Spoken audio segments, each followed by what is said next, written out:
ਆ ਜਿਹੜੀ ਗੱਲ ਮੈਂ ਤੁਹਾਨੂੰ ਦੱਸਣ ਲੱਗਾ ਨਾ, ਇਹਨੂੰ ਧਿਆਨ ਨਾਲ ਪੱਲੇ ਬੰਨ ਲਓ, ਬੜੀ ਇੰਪੋਰਟੈਂਟ ਆ। ਕਿਉਂਕਿ ਅੱਜ ਕੱਲ ਬਹੁਤ ਸਾਰੇ ਫੋਰਨਰਸ, ਦੇਸੀ, ਏਸ਼ੀਅਨ, ਪਾਕਿਸਤਾਨੀ, ਦੂਸਰੇ ਕੰਟਰੀਜ਼ ਦੇ ਲੋਕ ਜਰਮਨ ਨੈਸ਼ਨੈਲਿਟੀ ਲਈ ਅਪਲਾਈ ਕਰ ਰਹੇ ਆ। ਕੁਛ ਨੈਸ਼ਨੈਲਿਟੀ ਦੇ ਪ੍ਰੋਸੈਸ ਵਿੱਚ ਆ। ਨੈਸ਼ਨੈਲਿਟੀ ਲੈਣ ਲਈ ਤੁਹਾਨੂੰ ਪਤਾ 2 ਡਾਕੂਮੈਂਟ ਚਾਹੀਦੇ ਹੁੰਦੇ, B1 ਜਰਮਨ ਲੈਂਗੁਏਜ ਦਾ ਸਰਟੀਫਿਕੇਟ ਪਲੱਸ ਜਿਹੜਾ ਆਈਨਬੁਰਗਰੁੰਗ ਟੈਸਟ ਜਾਂ ਉਹਨੂੰ ਕਹਿੰਦੇ ਆ ਲੇਬਲਸ ਇਨ ਡੋਇਚਲੈਂਡ ਟੈਸਟ। ਇਹ ਤੁਸੀਂ ਲੈ ਕੇ 2 ਸਰਟੀਫਿਕੇਟ ਰਾਤ ਹਾਊਸ ਜਾਂਦੇ ਜੋ, ਕੁਛ ਤੁਹਾਡੇ ਕੋਲ ਹੋਰ ਡਾਕੂਮੈਂਟਸ ਹੁੰਦੇ ਆ ਤੇ ਤੁਹਾਨੂੰ ਉਸ ਤੋਂ ਬਾਅਦ।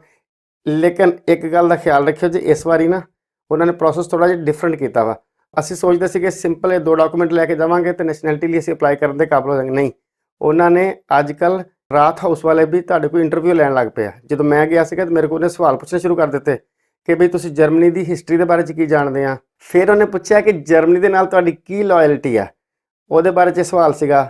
ਫਿਰ ਉਹਨੇ ਪੁੱਛਿਆ ਕਿ ਤੁਸੀਂ ਜਰਮਨੀ ਦੇ ਬੇਸਿਕ ਲਾਅ ਦੇ ਬਾਰੇ 'ਚ ਕੀ ਜਾਣਦੇ ਆ, ਜਰਮਨੀ ਦੀ ਰੀਯੂਨੀਫਿਕੇਸ਼ਨ ਹੋਈ ਉਹਦੇ ਬਾਰੇ 'ਚ ਕੀ ਜਾਣਦੇ ਆ। ਮਤਲਬ ਉਹਨੇ ਮੁਖਤਲਿਫ ਸਵਾਲ ਮੇਰੇ ਕੋਲ ਪੁੱਛੇ, ਮੁਖਤਲਿਫ ਐਂਗਲਸ ਦੇ ਨਾਲ ਨਾਲ ਉਹ ਟਿਕ ਕਰੀ ਜਾ ਰਹੀ ਸੀ ਕੰਪਿਊਟਰ ਦੇ ਵਿੱਚ।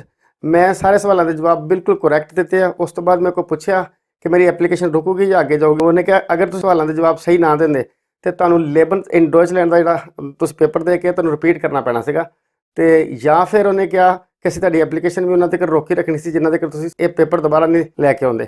ਤੇ ਲਿਹਾਜ਼ਾ ਆਪਣਾ ਜਿਹੜਾ ਤੁਸੀਂ ਪੇਪਰ ਦੇ ਕੇ ਆਉਂਦੇ ਜੋ ਆਈਨਬੁਰਗਰੁੰਗ ਦਾ ਯਾਨੀ ਲੇਬਲਸ ਇਨ ਡੋਇਚਲੈਂਡ ਦਾ, ਇਹਦੇ ਜਿਹੜੇ ਸਵਾਲ ਆ ਇਹਨੂੰ ਆਪਣੇ ਜ਼ਿਹਨ 'ਚ ਰੱਖੋ। ਤੇ ਔਰ ਜਦੋਂ ਤੁਸੀਂ ਰਾਤ ਹਾਊਸ ਜਾਣਾ ਵਾ ਤੇ ਤੁਹਾਡੇ ਕੋਲ ਉਹਨਾਂ ਨੇ ਇੰਟਰਵਿਊ ਲੈਣਾ ਵਾ। ਤੇ ਅਗਰ ਨਹੀਂ ਤੁਸੀਂ ਦੇ ਸਕੋਗੇ, 2 ਪੋਸੀਬਿਲਿਟੀ ਆਉਂਦੀ, ਜਾਂ ਤੁਹਾਡੀ ਐਪਲੀਕੇਸ਼ਨ ਡਿਲੇ ਹੋਊਗੀ ਜਾਂ ਫਿਰ ਤੁਹਾਨੂੰ ਆਖਿਆ ਜਾਊਗਾ ਕਿ ਤੁਸੀਂ ਆਪਣਾ ਇਸ ਪੇਪਰ ਨੂੰ ਰਿਪੀਟ ਕਰਕੇ ਆਓ। ਜਿਨ੍ਹਾਂ ਬੰਦਿਆਂ ਨੇ ਅਪਲਾਈ ਕਰ ਲਈ ਵਾ ਜਰਮਨ ਨੈਸ਼ਨੈਲਿਟੀ ਜਾਂ ਜਿਹੜੇ ਪ੍ਰੋਸੈਸ ਦੇ ਵਿੱਚ ਆ, ਮੈਂ ਸਾਰਿਆਂ ਨੂੰ ਕਹਿਣਾ ਵਾ ਬੈਸਟ ਆਫ ਲੱਕ।